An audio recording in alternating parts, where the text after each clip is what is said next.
Om.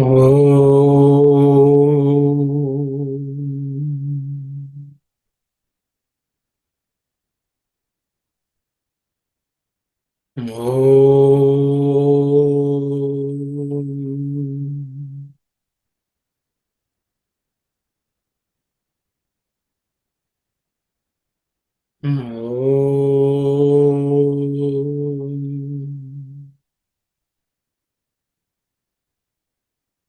Om. Sahana bhavatu. Sahanau bhunaktu. Sah Viryam karavavahai. Tejasvinavaditamastu. Ma vidvishavahai. Om. Shanti, Shanti, Shanti. Sairam, everyone.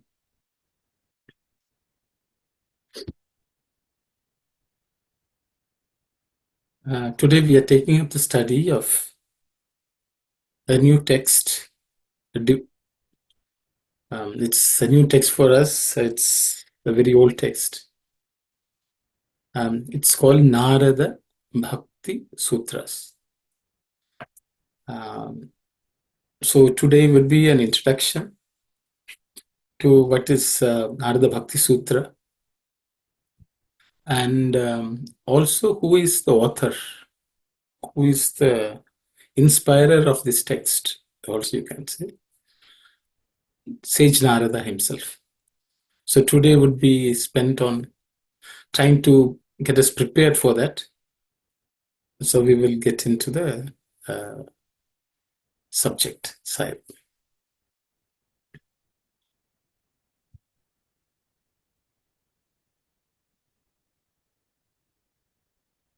Narada Bhakti Sutrani.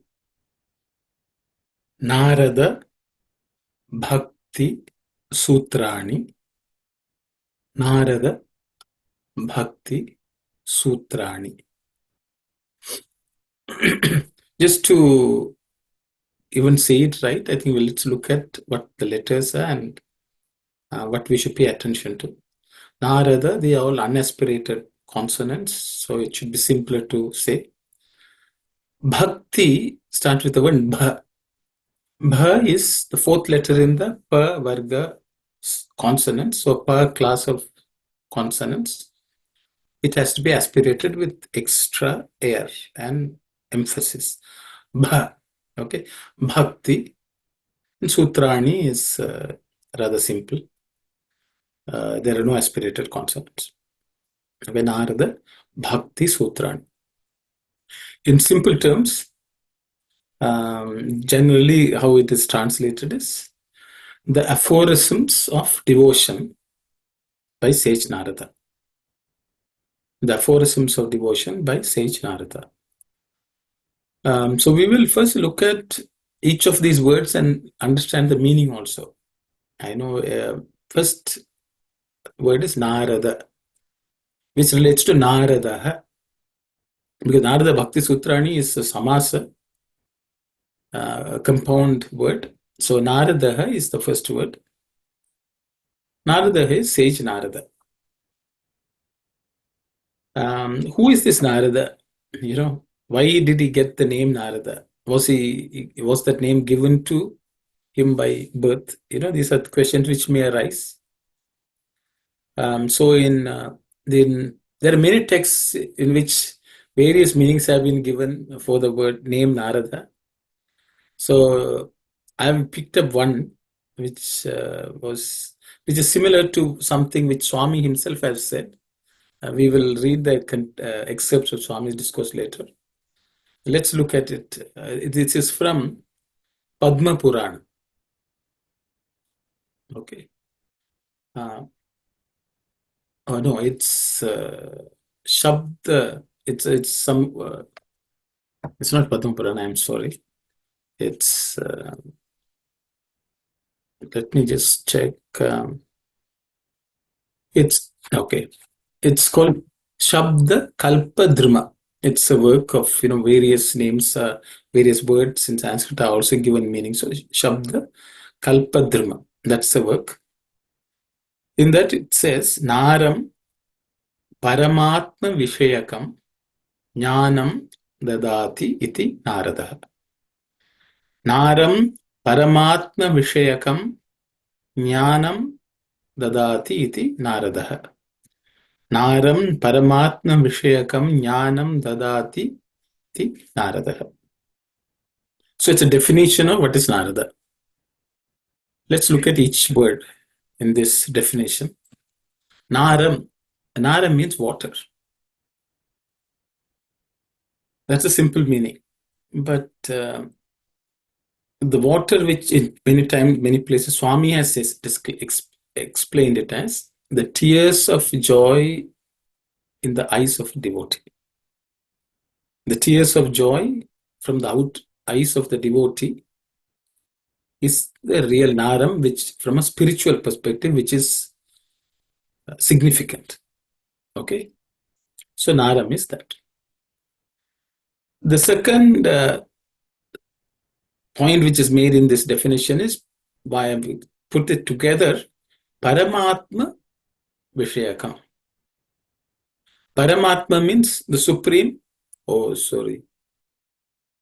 I think I made a mistake here. Okay, sorry. Sure. So please, anyone who has printed, you may have to correct it. There was an which showed up extra. So Paramatma Vishayakam. Paramatma means Supreme Atman, Supreme Lord. Vishayakam means all subjects related to that, all topics related to Paramatma. Paramatma Vishayakam.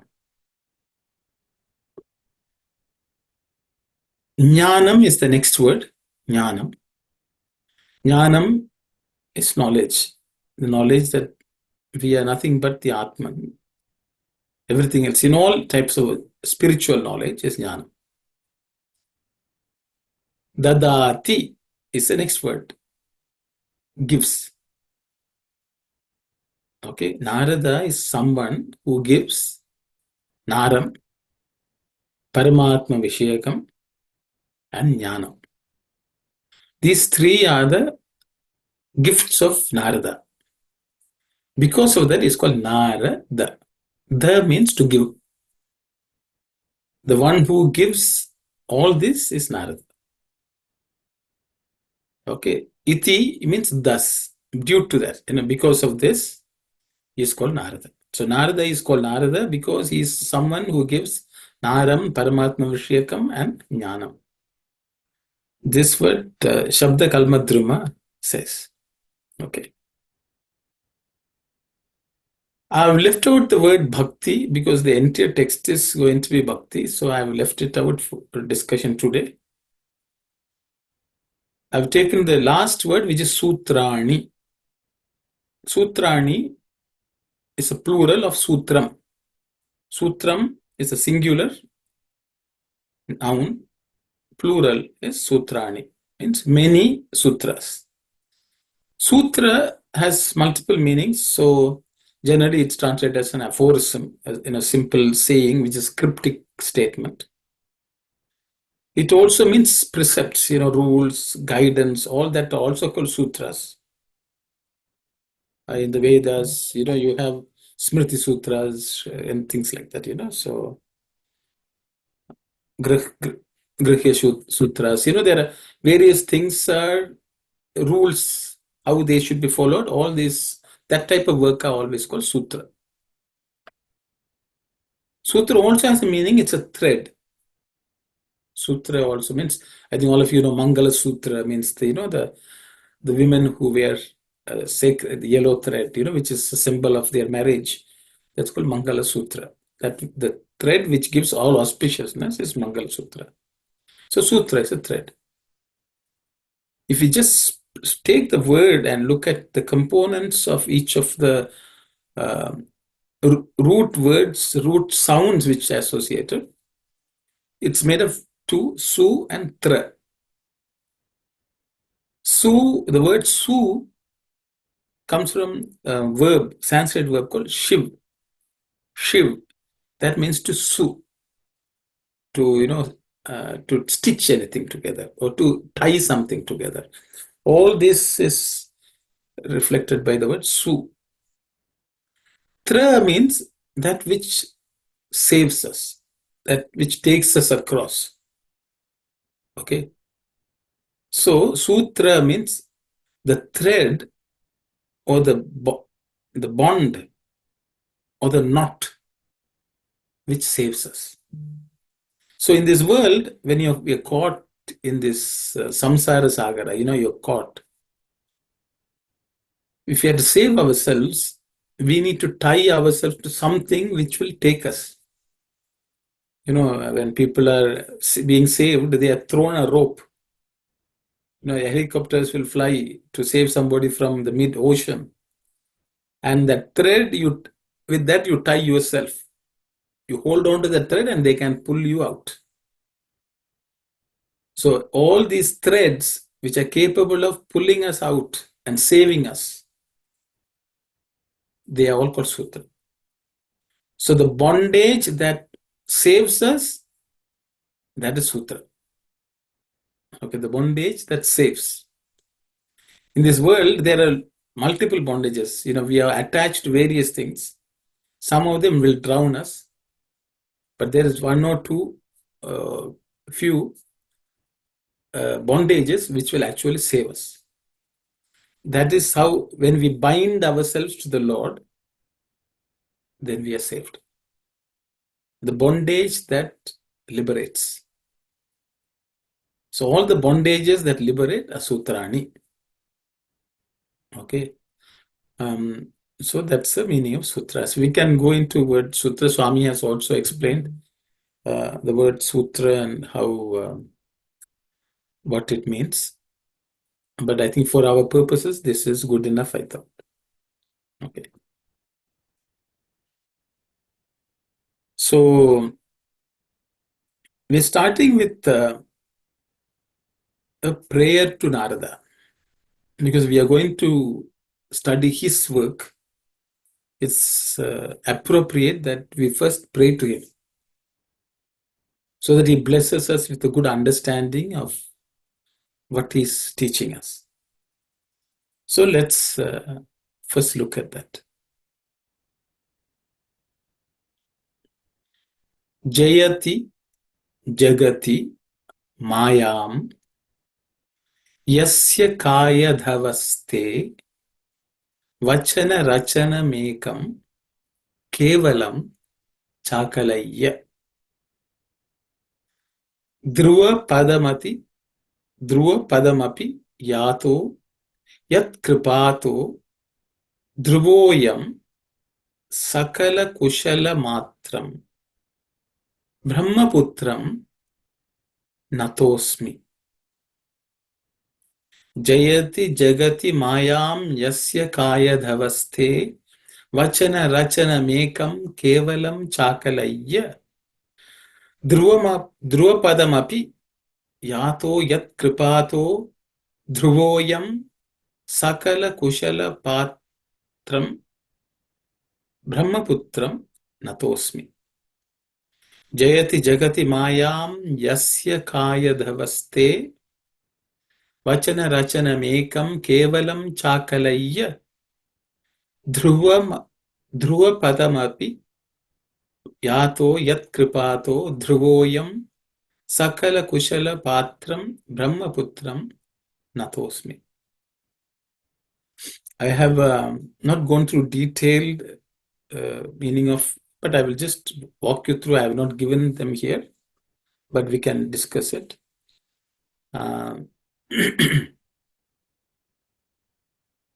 Jayati. Jayati means winning. It's a present tense verb. Jayati, wins.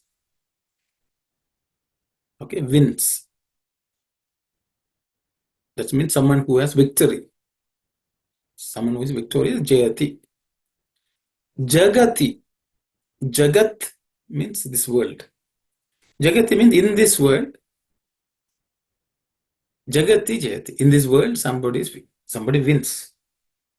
Okay, that's what it means. Mayam. What do we win over? Maya. We are victorious over Maya in this world. Someone. Jayati is a singular verb. He wins over Maya in this world. Jayati Jagati Maya. Okay. Yasya. Whose. Okay, that's the meaning of yes, whose. Then we have a word called Kaya Dhavaste. So it has to be split. There's a sandhi. Kaya Dhavas. Sorry, Kaya. I think I made a mistake. Kaya Dhavaha Te. Kaya Dhavaha Te. Okay. Kaya Dhavaha means the son of Kayadhu. The son of Kayadhu or descendant of Kayadhu. Who is this Kayadhu means? She is the wife of Hiranyakashipu. I don't know whether you all know the story. Hiranyakashipu, he wanted to do penance to get lots of powers. So he went to do tapas. So when that happened, the devas who were under his control attacked his country and palace and did a lot of damage. So his wife was Kayadhu. So Kayadhu was saved by Narada because she was pregnant. So Narada was saving her from devas who were attacking the asuras. So this Kayadhu was taken by Narada and he kept her with him. And during that time, he told the stories of the Lord. And Prahlada, who was in her womb, listened to all the stories. So when he was born as a devotee. So Kaya Davaha means the son of Kayadhu. Okay. Vachana Rachanam Ekam. Vachana is something with speech, word. Rachanam means what was spoken. The word spoken, Ekam, means one. Kevalam. Kevalam means in this case only. Okay. Only one word among the words which was spoken. Cha Akalayya. This Chakalayya is made of two words. Cha Akalayya. Cha means and. Akalayya means having held on to something. Having grasped something. Akalayya. Or collected also you can say. Having collected. One word. So what happens? The words of Narada spoken to Kayadhu's son. Whatever Prahlada learned from this.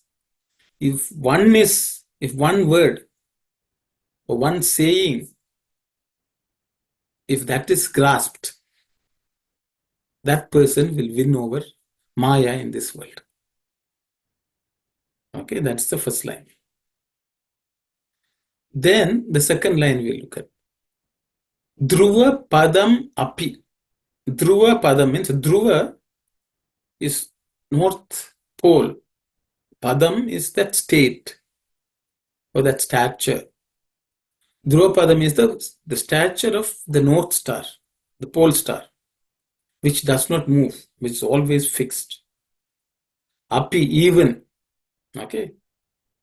Yataha means one will attain or one will reach. Yat Kripato means with whose compassion. From whose compassion. Yat Kripataha. Okay, so with whose compassion. Or the protection of somebody, you can say. Dhruvaha. So Dhruva, in the story of Dhruva, the little boy who was so dejected because he could not sit on his father's lap when his stepmother told him that you can't be sitting, only if you're born to me you can sit. So this dejected few years old, 3-4 years old child goes to the forest, and of course Narada comes to his help, and he teaches him a mantra with which he did his tapas, and through that he attained the stature of the pole star. So that's the story of Dhruva. Okay. So these are the descriptions of Narada's work. Okay. I am means that person. I am, or this person. Sakala Kushala Patram. Sakala means all. Kushala means well-being, all auspiciousness. Patram. So he is the container for all the auspiciousness. This Narada, who did these two things, he is such a Narada who is the container of all auspiciousness. Brahma Putram, the son of Brahma, is a Manasa Putra of Brahma. Nataha Asmi. Natosmi is made up of two words, Nataha and Asmi. Nataha means bow down, to bend down. I remain bowing down. Means I am falling at his feet. So I'm saluting him. So this prayer is to that Narada, with whose one word was grasped by Prahalada, through which he won over the Maya in this world. And the Dhruva, the little boy, through whose grace, through Narada's grace, who attained the Dhruva Padam, the stature of the North Pole. To that Narada, I bow down. Okay, that's the prayer. Because that is the power of the word of Narada. Because we are going to study Narada Bhakti Sutras. He has almost everything in the Sanatana Dharma. All great things have happened because of Narada or with the help of Narada. So to that Narada, because if he can elevate or liberate an embryo, Prahlada didn't even listen directly from Narada. He was in the mother's womb and he heard and he was liberated. He was a jnani when he was born. And Dhruva, he was a little child. He became one of the greatest bhaktas. That such simplicity is the teachings of Narada. And that is the effect of what Narada says for anyone who is willing to listen to him. Then he will give us Naram, devotion. We'll be able to cry with tears of joy because of that devotion. We will get all the knowledge related to the Lord and we will be liberated. So to that Narada, we bow down. So we're all blessed actually by Swami to study this, I would say. I am excited that it's a great opportunity given by Swami to us. Okay, so I took another verse, a very famous verse. This is the first shloka verse of Ramayana. Okay. See, Narada was instrumental in the composition of Ramayana. Narada was instrumental in the composition of the Bhagavata. All great texts were inspired by the same Narada. So this verse is the first verse of the first canto, okay, for the first chapter of Ramayana. In Balakanta, first verse. So let's read that.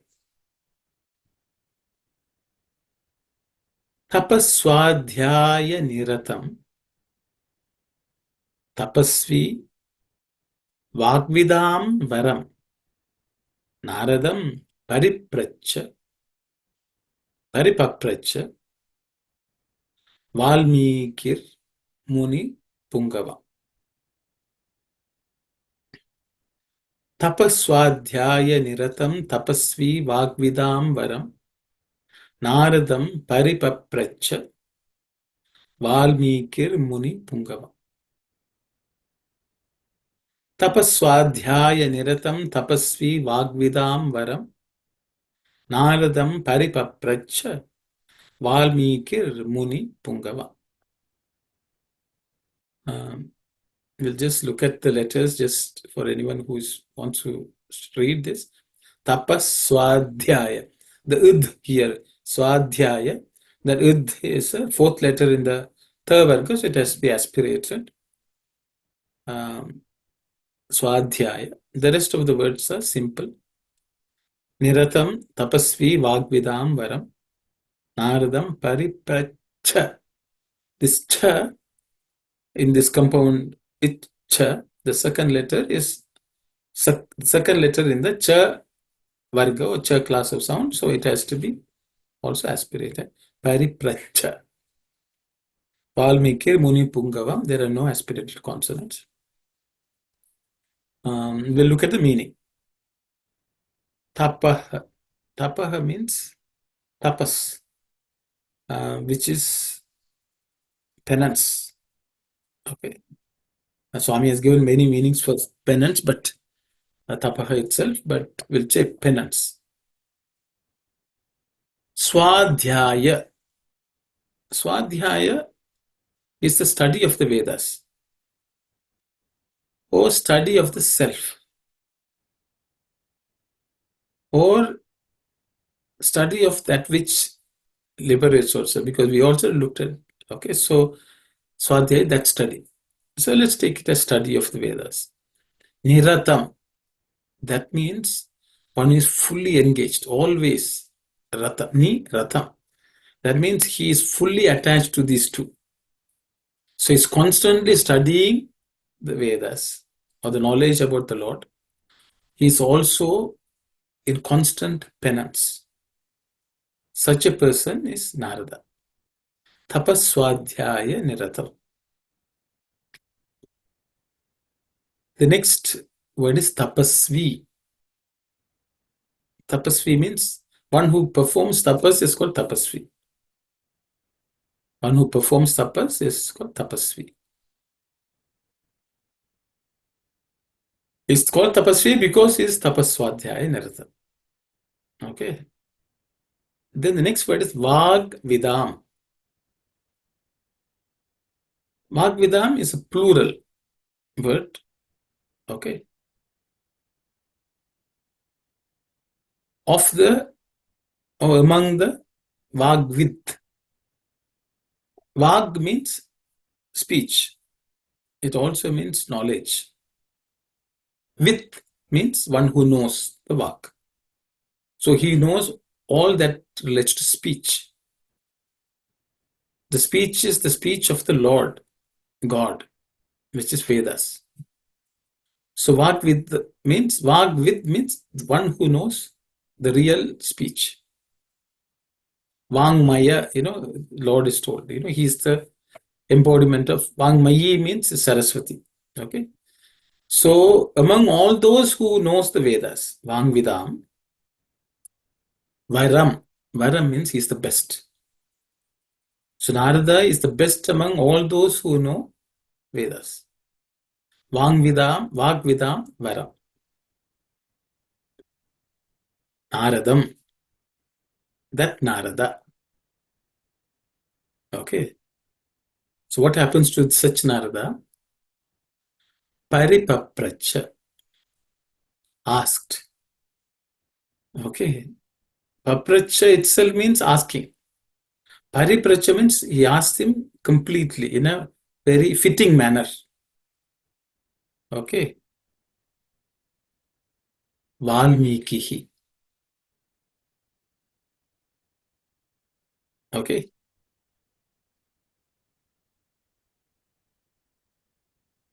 Valmiki asked this Narada.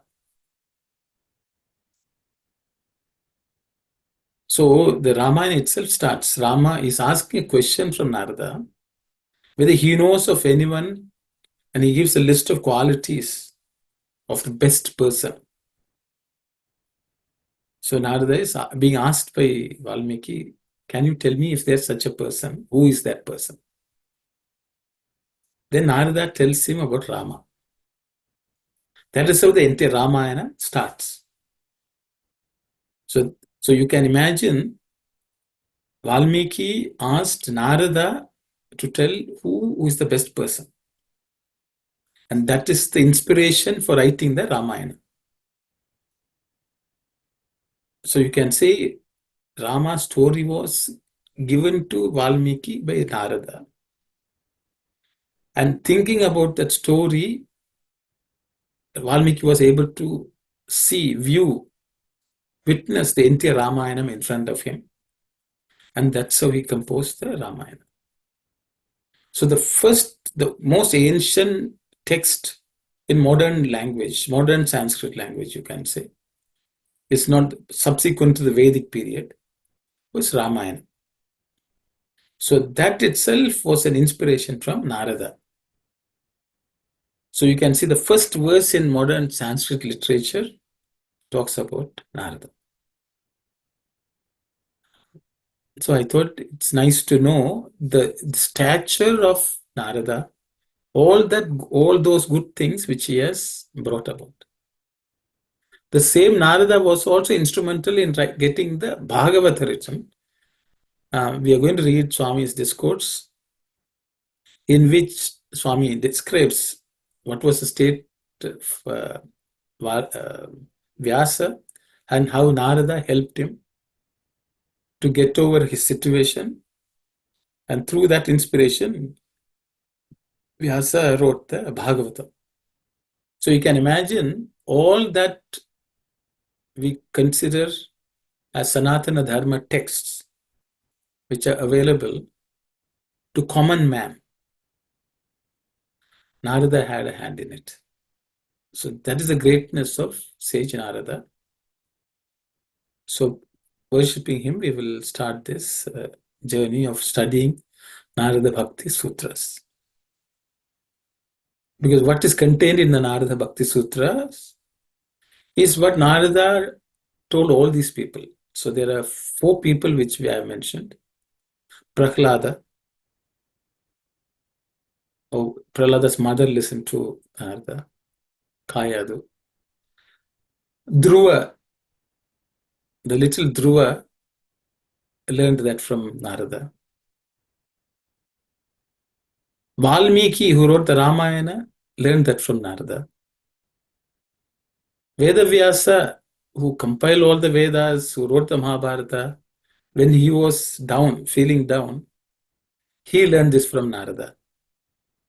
So such great people have all benefited from this sage Narada by the teachings which are contained in the text which we are going to study. So with that awareness, with that reverence, I think we should undertake this study. For the rest of the session today, it's all Swami's discourses, where there are many places Swami has spoken about Narada. So we'll read a few excerpts. That way we will be familiar with the author of this text, because some of you may think, suddenly Brother Arno has taken up this. We don't know what this text is. So I just wanted to provide the context. So it's not lightly chosen. It has been my life's ambition to study this properly. So this is an opportunity for me to study, and as I study, I will share it. Thank you. So let's read Swami's discourse excerpts. So this is a discourse Swami gave in 1978 during the summer showers. 1978. So let's read. The moving and non-moving contents of creation are of 4 different categories, described as para, pashyanti, Madhyama, and Vaikari. If we carefully look at the detailed meanings of these types, we find that the first three are unmanifested and are present in a latent form. The fourth aspect, which relates to birth, death, and changing features of life and living things in creation, relates to only a quarter of the contents of creation. The other three parts are connected with immortality. While those features connected with immortality really occupy three parts of the total, yet we give a great deal of importance to whatever relates to our daily life. It is in this context that our ancient rishis have taught us that Vishwam Vishnu. This implies that the entire creation is only a manifestation of Vishnu. Narada was an individual who fully realized this lesson.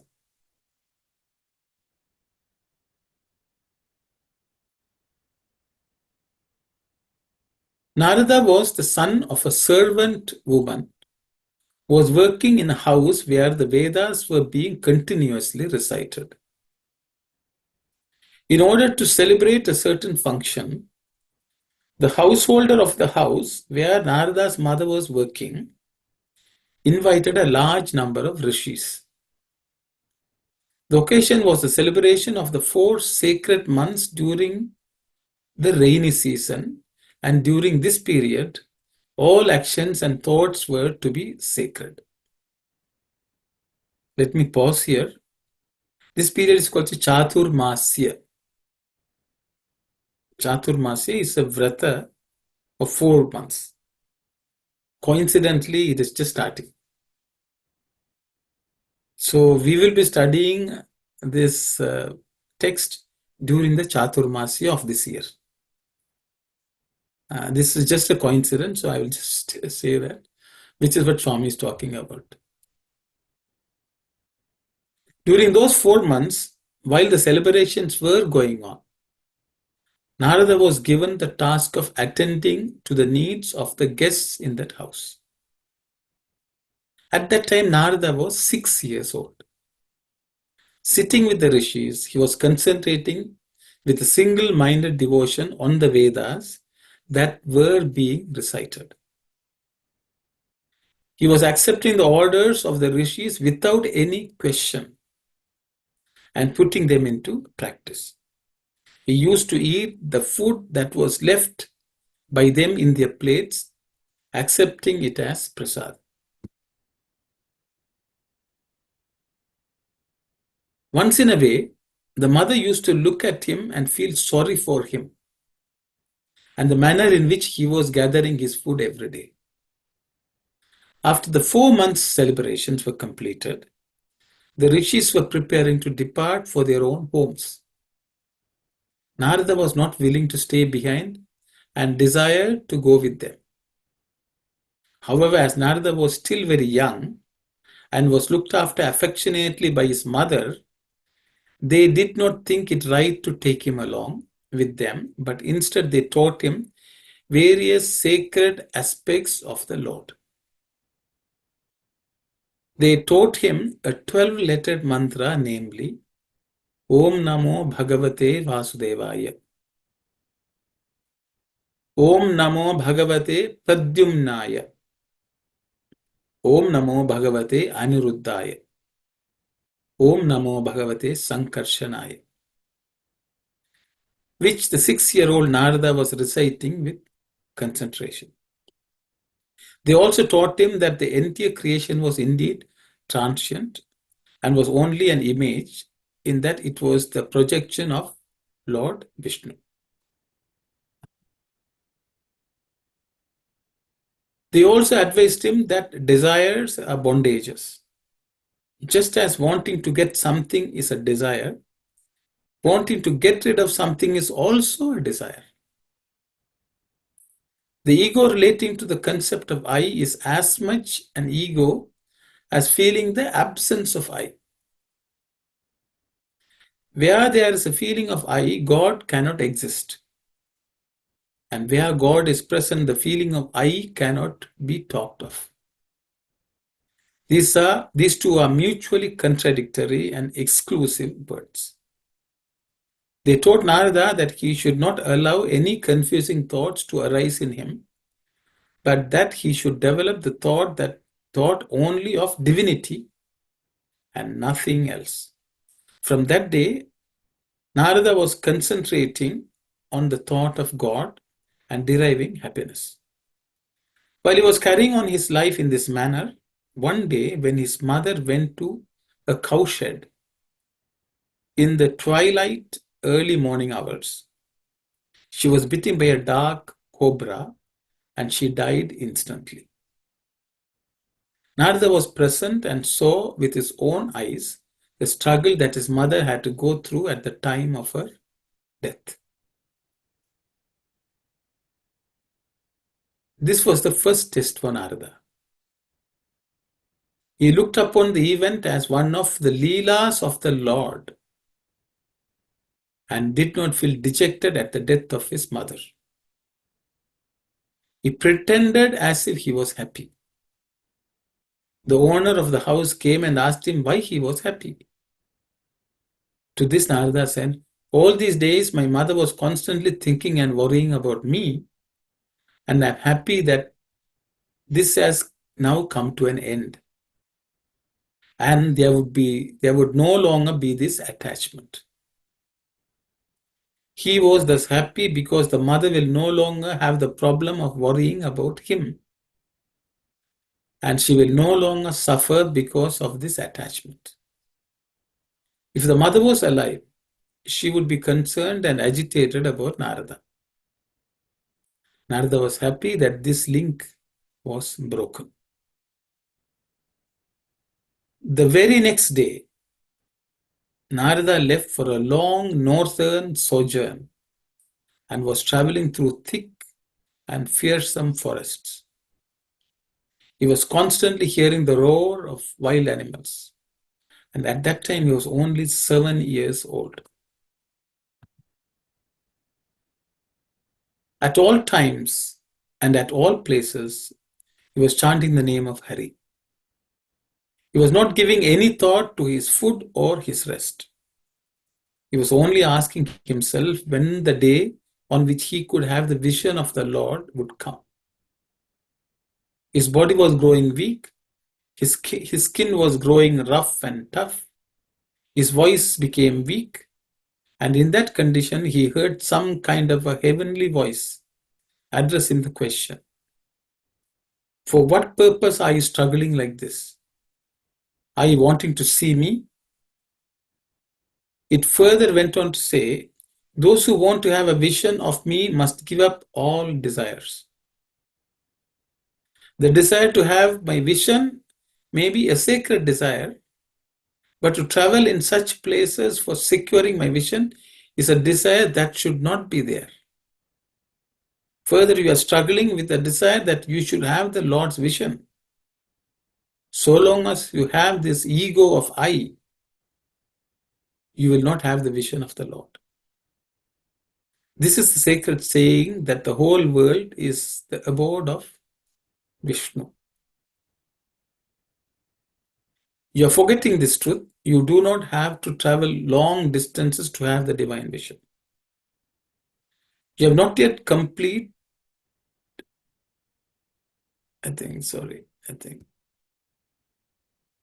You have not yet completely cleansed your mind. Narada quickly understood that he was taking a path which was the wrong one and felt that he should take the correct path.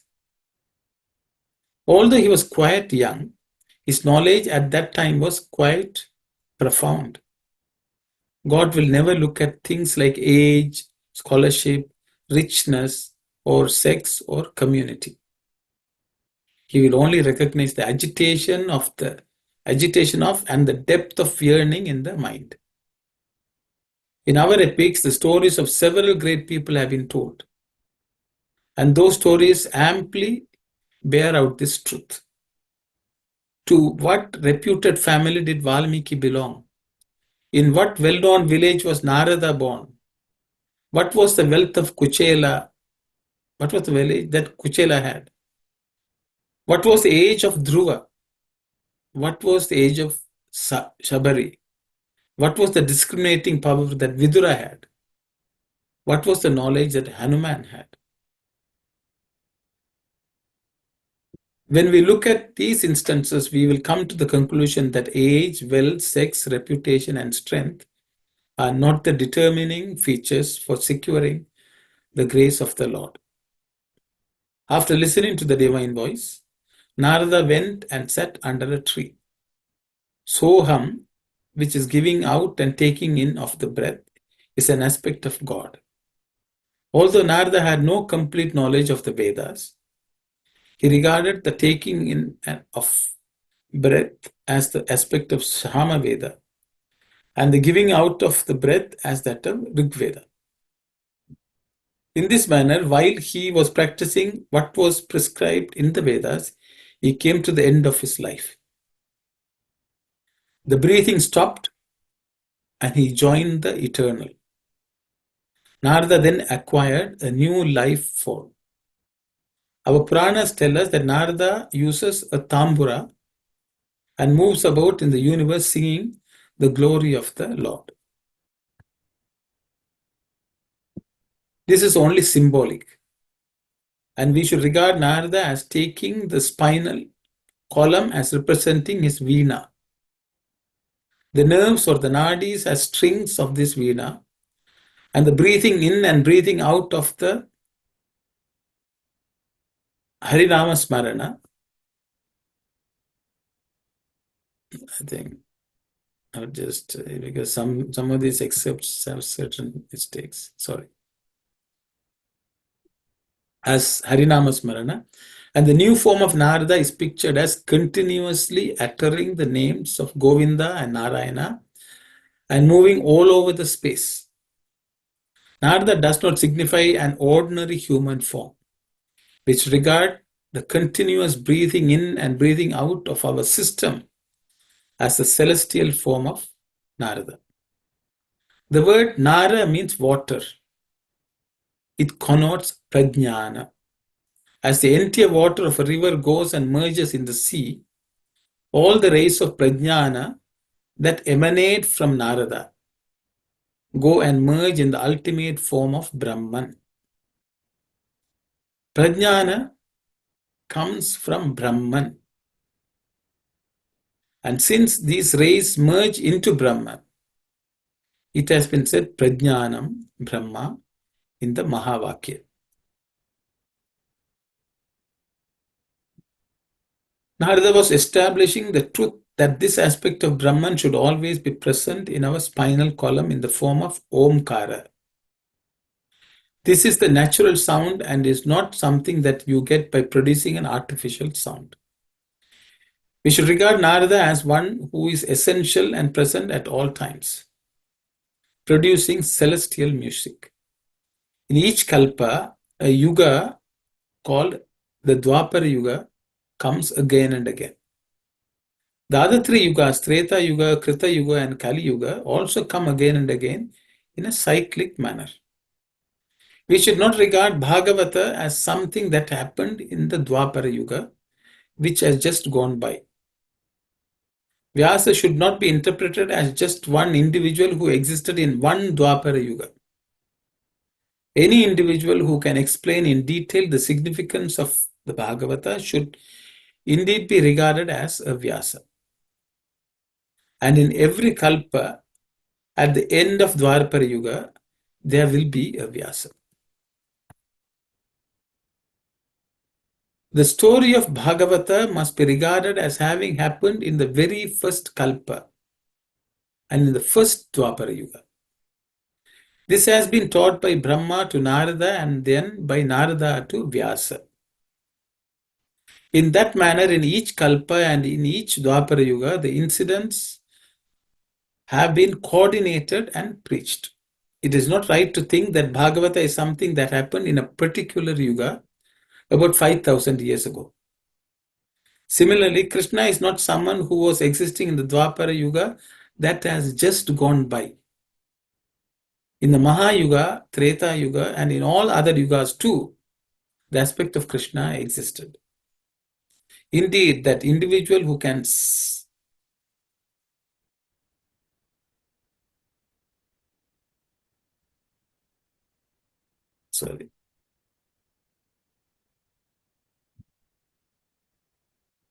the individual who can sit and the Dwapara Yuga and the Treta Yuga will repeat themselves, and the aspects of Rama and Krishna will come again. I will have to check this. There seems to be some mistake. This is the manner in which events and situations will come in a cyclical form. If we have Tuesday which comes to us today, the same Tuesday will come again on the 8th day from now. It's not right to think that that is a different or a new Tuesday. The same Tuesday is coming again. What we call the rainy season now will come again after a year. It is not an entirely different season. The same season is coming again. When we talk today as the time of Vasanta, it will come again after some time.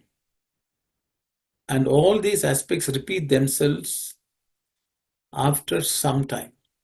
However, the youth of a man that has gone by and the water that has flown down a river cannot come back again.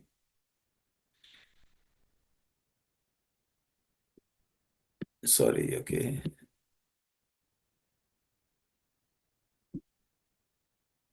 It is therefore important that we make an effort to make use of our youth in the proper way. You should make good use of the opportunity that has come your way. Narada is the form of Sat, Chit, and Ananda. And by thinking of the sacred aspects of Bhagavata, as told by Narada, we can get peace of mind. The three aspects of Brahma, Vishnu, Maheshwara are merged together in this sacred Bhagavata. And we must make an effort to understand this. Whatever Narada has said or done, he had done for the good of the world.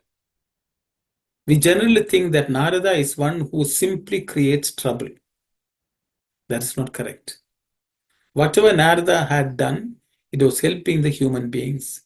In this way, he has been teaching people that so long as there's ego, one cannot think of approaching God. So this is the discourse number 5 from the summer course 1978. So I have another small excerpt from a discourse Swami gave in 1988. There is nothing greater in the world than bhakti, devotion. Once the sage Narada demonstrated to his disciples how devotion is greater than anything else in the world, including the divine. While the divine was greater than the cosmos, which the Lord as Vamana could measure in 2 steps, the Lord himself is held in his heart by the devotion of the devotee. Devotion bestows the highest benefits. Devotion alone is the means of realization. Devotion alone confers supreme peace. Devotion is the panacea for all ills. There's no Veda or Shastra superior to devotion. Divine love encompassed all sacred acts. To achieve oneness with the divine, one will have to be prepared to sacrifice everything. Actually, Swami is excerpting from Narada's Bhakti Sutras here. I have another couple of more excerpts. Those who aspire for pure bliss should strive to acquire Atmic experience. When one has the Atmic vision, he recognizes the one that pervades everything. This awareness cannot come through the study of scriptures. The Sai organizations should function on the basis that the indwelling spirit in everyone is the same Atma. Names and forms may vary.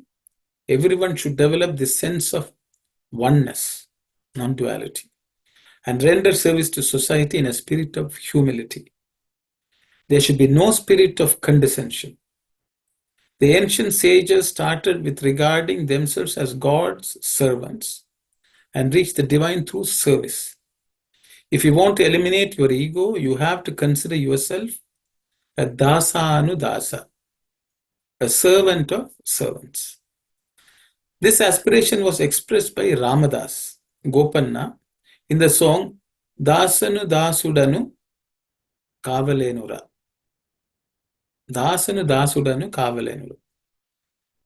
I must become a servant of your servants and do service to your servants, O Rama. Not I alone, but my wife and children should also render service at all times. This is the path of devotion. Shankaracharya, who was the authentic exponent of Advaita non-dualism, composed the Bhaja Govindam to emphasize the greatness of Bhakti Marga, the path of devotion which is based on dualism. The unique merit of bhakti has been expounded by Narada in his Bhakti Sutras. It is the path of love. Through love, we must develop the spirit of Tyaga, sacrifice, and proceed to yoga, emergence in the divine. When you give up what has to be given up, when you know what ought to be known, and reach what should be your destination, you will experience the bliss of Brahman. Attachment to worldly things has to be given up. The basic truth of life has to be known. The goal is unity with the divine. In that lies the bliss of immortality. I just wanted to point out, Swami has many times mentioned the Narada Bhakti Sutras in his talk, especially when he talks about devotion. So when Swami mentions something like that, it's also an indication, it's a cue for us to go and study also. So that's the reason we have taken up the study of Bhakti Sutras. I have one more excerpt. Let me read that. In our sacred traditions, Sairam Kanagi Santi, you have a question now? Sairam, I don't know where. Actually, I thought this was the last one. When you finish, can you clarify this repetition of the yogas for yugas? Okay, sure. Okay, please, not now. Okay, thank you very much, sir. Sairam. Sairam. In our sacred traditions, we have many important and significant stories which are full of meaning. It is our misfortune that the students in this country are not able to see this significance. Bhagavad Gita means that it is a song of God. Devotees of God have also been called Bhagavatas. Vyasa has divided the story of Bhagavata into 12 parts. Each part is called a skanda. This is a sacred story which has been given to men in order to liberate them from bondage. The story of Bhagavata has been taught by Vyasa to Sukha, who in turn gave it to the people. Maharshi Sukha was the son of Maharshi Vyasa. Sukha learned the Vedas thoroughly from his father Vyasa. The Vedas and Vedangas have been divided into 4 parts called Samhitas. While describing the sacred stories of the contemporaries of Sukha, Vyasa was also writing the story of Bhagavata. I think so.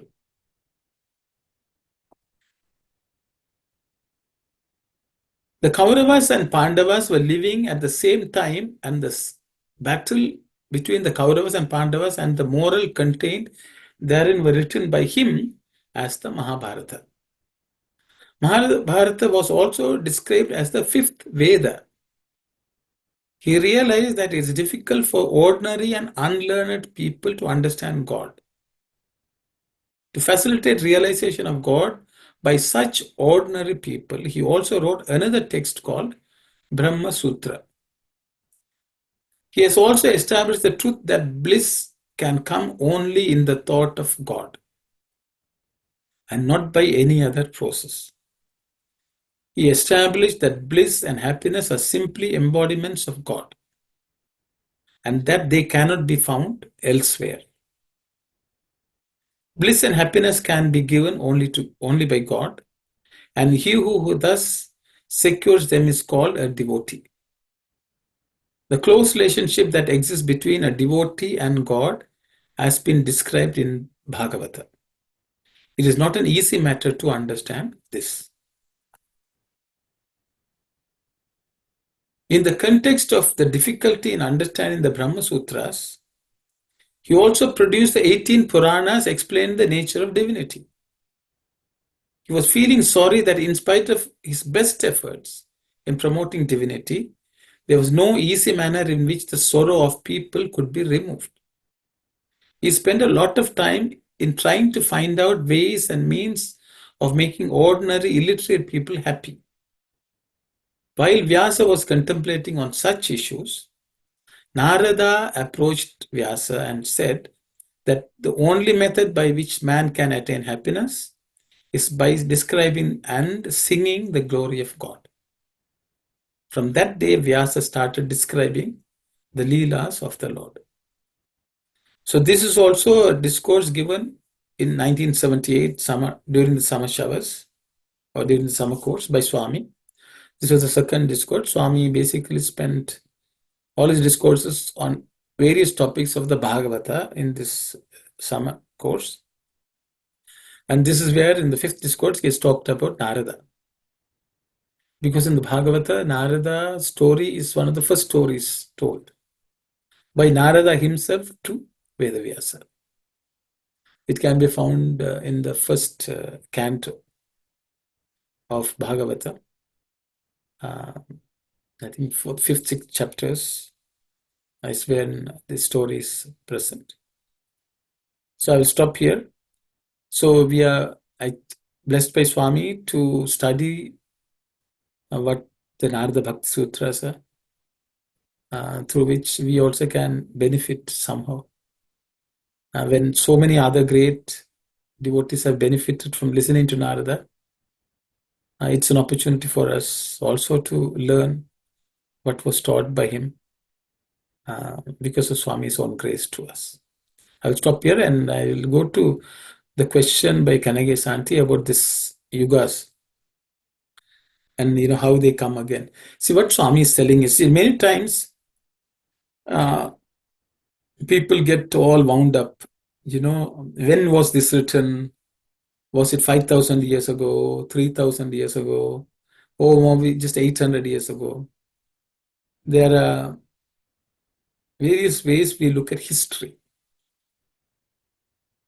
In the Sanatana Dharma, the belief is that the same stories happen again and again.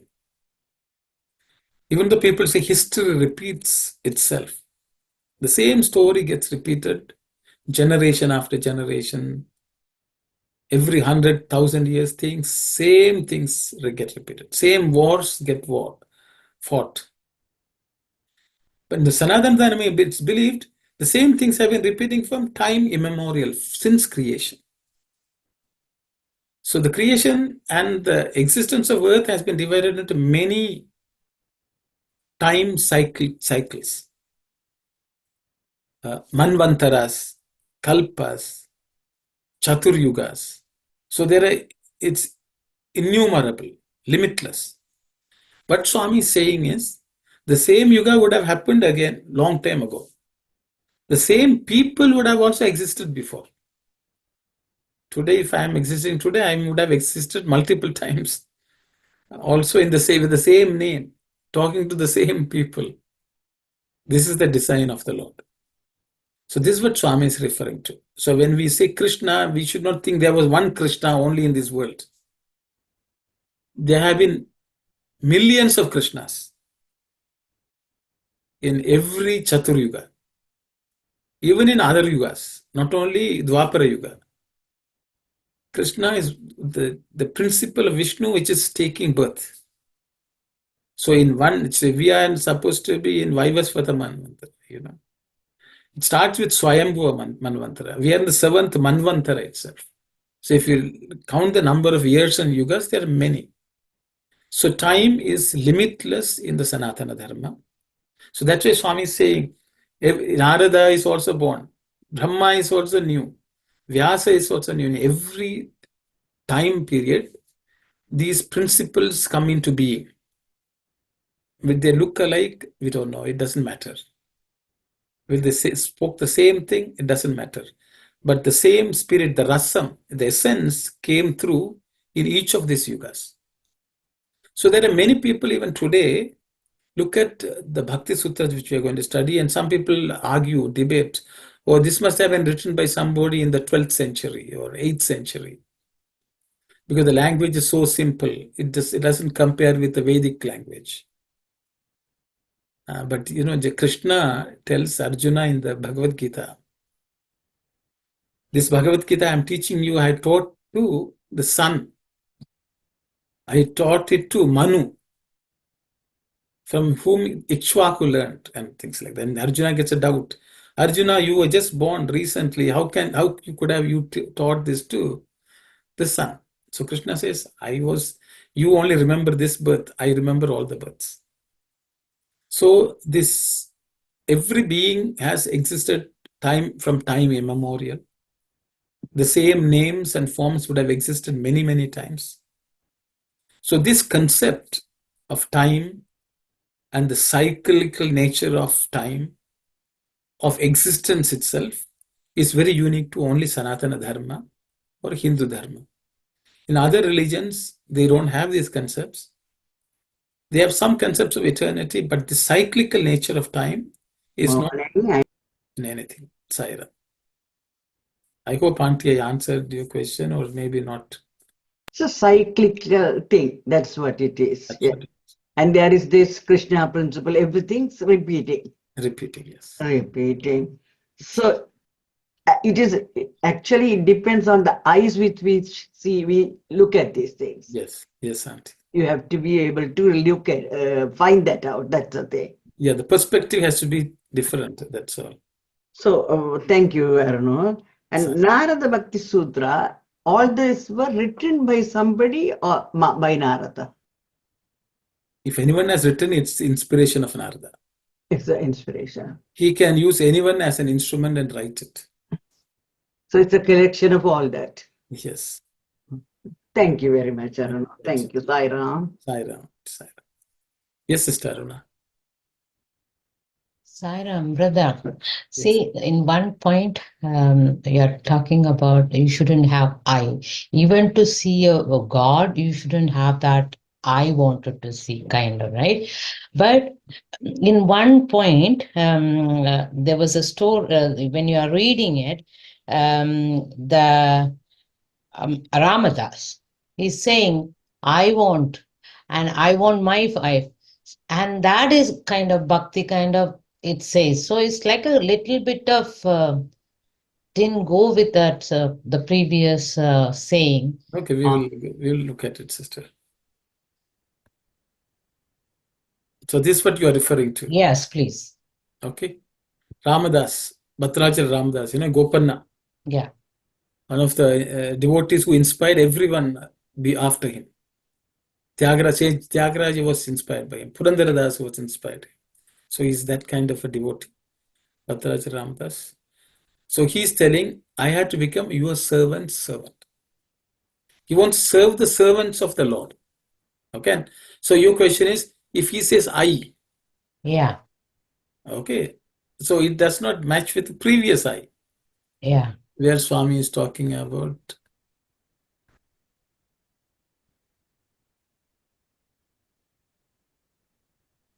this one. Yeah. Yes. The feeling.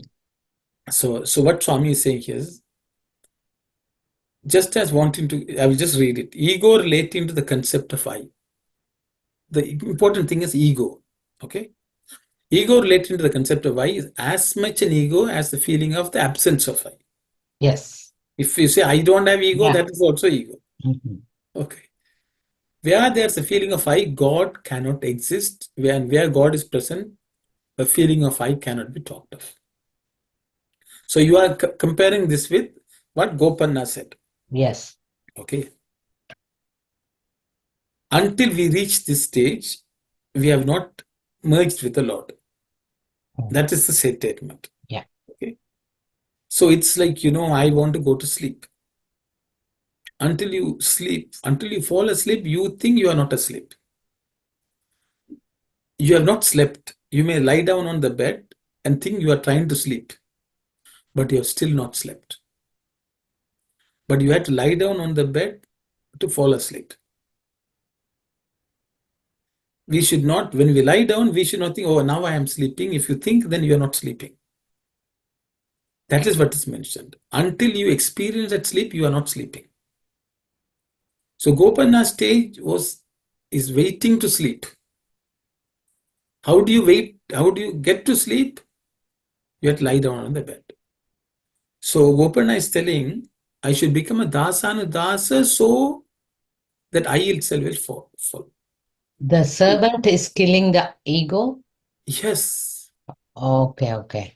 You Thinking are of below. servant. That Okay. I humility, got it. Thanks. you erase it, the I will vanish. Yeah. Ego will vanish. Ego will vanish. The ego that I has to vanish. And that can only happen by putting ourselves down below everyone else. Servant of servant. Okay. Not below everyone else, below the devotees of the Lord. Swami will say, always do service to the devotees of the Lord. No other service is better. Other things you can do social service. Social service is good activity, but it's not sadhana. It will not take you to the Lord. So you have to only serve the devotees of the Lord. That is Bhagavata is all about. Okay. Thank you. So Swami has specifically said, people, when Sevadal come to Puttaparthi, he tells, you may be doing service everywhere, it's all social service. But when you come and serve here, that is Seva. Because you are serving the devotees of the Lord. Nothing beneficial. If you want to serve, you serve the devotees of the Lord. That's why Dasanudasa. So that is a way of developing egolessness. That will take us to complete erasure of ego. That is the belief. I hope that answers your question, sister. Yes, brother. Thank you so much. You're welcome. So I'll stop here. If there are any questions, no. See, there are a couple of significant things I'll just point out and then we'll close the session. We talked about Vyasa so much. Guru Purnima is coming up next Saturday, Sunday. That's also called Vyasa Purnima. So we will not be having class next Saturday, Sunday. We'll start the following week. So you can imagine we are going to get the blessings of Vyasa also by praying to him that we will take up the study, because he was inspired by the same words of Narada to compose the Bhagavata. And we are also entering the time of Chaturmasya, the 4-month period during which we'll study this. I think that's also very auspicious. It's all the design by the Lord so that we benefit. Okay, so we pray to Narada, we bow down to Narada, we bow down to Vedavyasa and Swami. And we will launch our study in 2 weeks from today. Today is 13, so I think on the 27th maybe. Yes. So we'll close with Samastaloka and then we'll meet not next week, the following week, in a fortnight's time. Sai Ram. Om Samastaloka Sukhino Bhavantu. Samastaloka Sukhino Bhavantu. Samastaloka Sukhino Bhavantu. Om Shanti, Shanti, Shanti. Sai Ram, everyone.